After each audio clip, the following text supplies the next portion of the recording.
Hai Sobat Lentera, Tera News kembali hadir menyapa Anda dan membawakan sederet informasi terhangat dan inspiratif.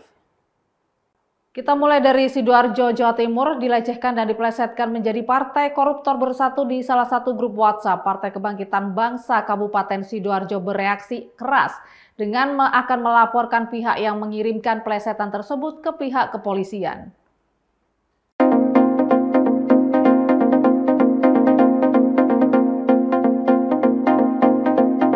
Angkat bicara atas gaduh partai PKB yang dipelesetkan di salah satu grup WhatsApp menjadi partai koruptor bersatu, jajaran DPC PKB Sidoarjo gelar konferensi pers di kantornya.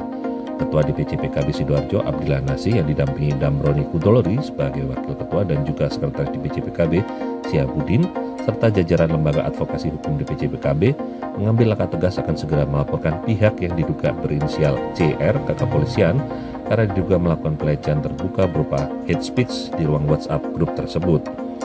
Ungkapan PKB Partai Koruptor Bersatu sendiri dituliskan terduga pada Sabtu tanggal 14 Agustus kira-kira pukul 8 malam saat terjadi percakapan di antara para anggota grup WhatsApp tersebut.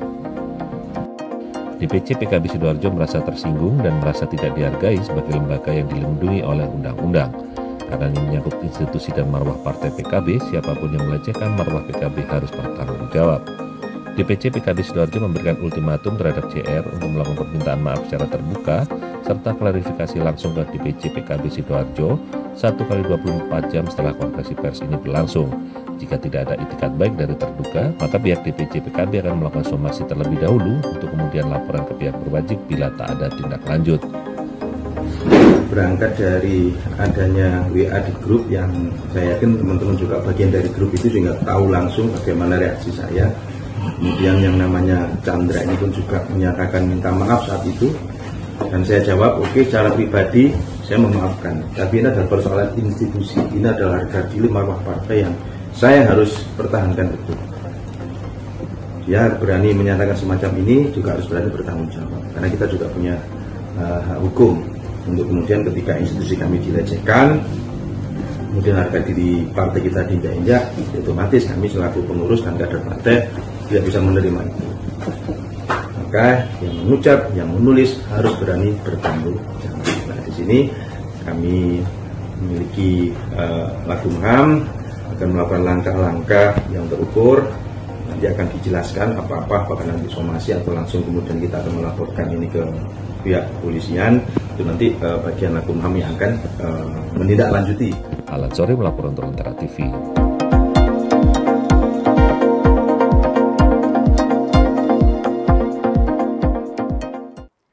Kita ke berita selanjutnya, sebuah pabrik spon yang ada di Jalan Raya Sidokare, Kecamatan Krian, Kabupaten Sidoarjo, Jawa Timur, ludes terbakar. Dari keterangan warga, sesaat setelah kebakaran terjadi terdengar 2 kali ledakan dari arah dalam pabrik.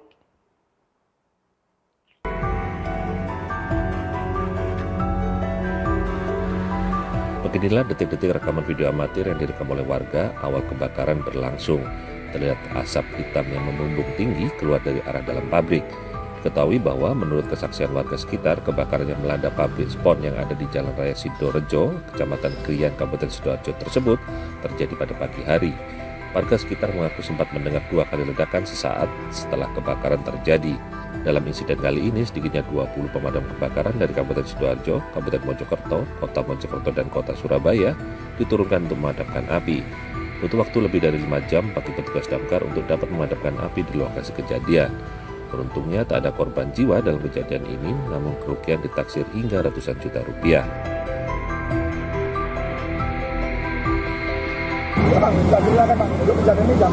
Untuk kejadian sekitar jam 8, Pak. Oke, sekitar jam 8. Awalnya seperti apa? Untuk awal warga sekitar sudah tahu itu api sudah besar. Jadi untuk kronologinya belum pasti, tetapi untuk menurut warga sudah besar tadi untuk api, untuk laporan tadi. Ada suara ledakan enggak Mas tadi Mas dari warga infonya? Tadi untuk awal-awal belum ada. Tadi pas waktu penyemprotan ada 2 kali ledakan. Ini pabrik apa sih Mas? Untuk pabriknya kurang paham, ini gudang Mas, seperti gudang.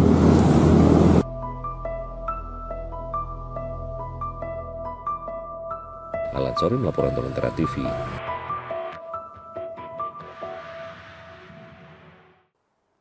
Sesaat lagi kita akan membahas tentang latihan bersama antara pasukan Amerika Serikat dan pasukan Indonesia yang baru digelar di Indonesia. Jadi tetap bersama kami di Tera News.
Kembali Anda bersama kami di Tera News, Sobat Lentera. Ancaman di darat, laut, udara, dan bahkan ancaman cyber menjadi fokus latihan gabungan Amerika Serikat dan Indonesia Super Garuda Shield 2024 yang juga melibatkan banyak sekutu Amerika Serikat dan negara kawasan.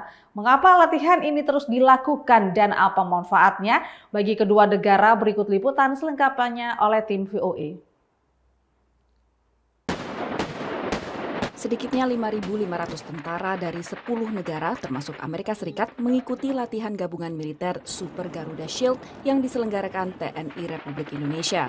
Sejumlah negara lain mengirim pemantau. Di masa transisi pemerintahan, Dubes AS untuk Indonesia menyebut AS siap bermitra dengan pemerintahan Presiden terpilih Prabowo Subianto. We have worked with the new president because he was Minister of Defense. He is well known to us and we have worked together. Because of his position in this government. Seperti tahun sebelumnya, Latgab bertujuan untuk meningkatkan interoperabilitas dan kemitraan militer negara peserta. Tahun ini, serangan siber jadi salah satu tambahan materi yang dibahas. TNI menekankan Indonesia kukuh pada ideologi non-blok dalam kompetisi AS Tiongkok. Kan tidak bisa kita menyatukan satu doktrin untuk menjadikan satu. Dan kita bukan aliansinya dia. Ya. Kita hanya mencari, melihat mana yang lebih baik untuk diadop oleh kita. Tak hanya dengan Amerika Serikat, Indonesia dan negara-negara di kawasan juga menggelar latihan gabungan militer dengan Tiongkok, negara kompetitor utama AS di kawasan yang berseberangan dalam memandang kebebasan navigasi di Laut Cina Selatan. Analis menilai tak jarang latihan gabungan militer adalah bagian dari diplomasi pertahanan. These exercises are primarily a form of defense diplomacy. And they're meant to send political signals. They're often more important about the kind of strategic signals they send than actually the military value of them per se. And I think that's really the case with Indonesia and the exercises we do with Indonesia to show that there is this deepening defense cooperation relationship between the two countries. Analis lain mengamati strategi yang dilakukan negara kawasan ini untuk mempertahankan ideologi non-blok kawasan, meski Amerika masih jadi negara acuan untuk melakukan latihan gabungan. The Indonesian Navy warships is able to communicate directly with the American warships. The kind of exercises is sophisticated, high-end, but with the Chinese, it's a bit different. It's basically basic, simple passing exercises, signaling exercises with each other. There is one Southeast Asian naval official that shared with me, the exercises with the Chinese are so basic that they can be done with fishing vessels. Lowy Institute mencatat sepanjang tahun 2021 hingga 2023, Amerika Serikat melakukan 525 latihan militer gabungan yang tercatat dengan negara-negara di Asia Tenggara. Ini membuat AS sebagai negara di luar Asia Tenggara yang paling banyak melakukan latihan gabungan, diikuti oleh Jepang, Australia, India, dan Tiongkok. Dari Washington DC dan Sidoarjo, Jawa Timur, Virginia Gunawan, Ahadian Utama, Hafiz Sahadeva, VOA. Sebuah negara bagian dengan penduduk relatif sedikit dan terletak tak jauh dari Washington DC ternyata memiliki dampak besar pada politik nasional di ibu kota Amerika Serikat. Dan negara bagian tersebut adalah West Virginia yang dulunya adalah kantong suara bagi Partai Demokrat tapi belakangan ternyata menjadi pendukung kuat Partai Republik. Di tengah kemeriahan melepas musim panas di West Virginia, perhatian warga negara bagian ini juga tertuju pada Pilpres AS. Dengan mundurnya Presiden Joe Biden dari pencalonan, digantikan Kamala Harris. It's going to attract a lot of the female vote, the minority vote to her, but there's no substance there. She has nothing to run on, no track record to run on. Warga West Virginia termasuk pendukung kuat mantan Presiden Donald Trump, capres Partai Republik. It makes me nervous because, to be honest, I'm a Trump supporter. But I think everybody who was kind of unsure will now go with Kamala. Negara bagian berpenduduk tak sampai 2 juta jiwa ini punya pengaruh besar secara nasional karena senator mewakili West Virginia, Joe Manchin, seorang senator independen, termasuk suara kunci dalam meloloskan perundangan pemerintahan Biden. Tapi dengan mundurnya Manchin dari pencalonan kembali, Partai Republik berpotensi kuat merebut kursi yang ditinggalkannya dengan pencalonan Gubernur Jim Justice. We mine coal, and there's been an attack on coal, and Governor Justice owns coal mines. So we expect to see that industry protected. Partai Demokrat dipandang sebagai yang paling berandil dalam terpukulnya industri utama West Virginia, penambangan batu bara. Meski kebenaran tuduhan ini dipertanyakan tokoh Partai Demokrat. That is directly because of automation, because of the coal bosses automating away the jobs and switching to surface mining rather than underground mining. It's a convenient scapegoat to blame environmental regulations. Calon senator penantang Justice dari Partai Demokrat justru menuding kebijakan Partai Republik memperlemah ekonomi West Virginia. We have to encourage small business in ways that hasn't been happening, and we have to keep our young people there. Our state legislature keeps passing really restrictive laws like the abortion ban, like LGBTQ laws that are basically sending young people a message that we don't want you here. Tapi warga West Virginia banyak yang lebih menyalahkan Joe Biden dan Kamala Harris atas keterpurukan ekonomi negara bagian ini.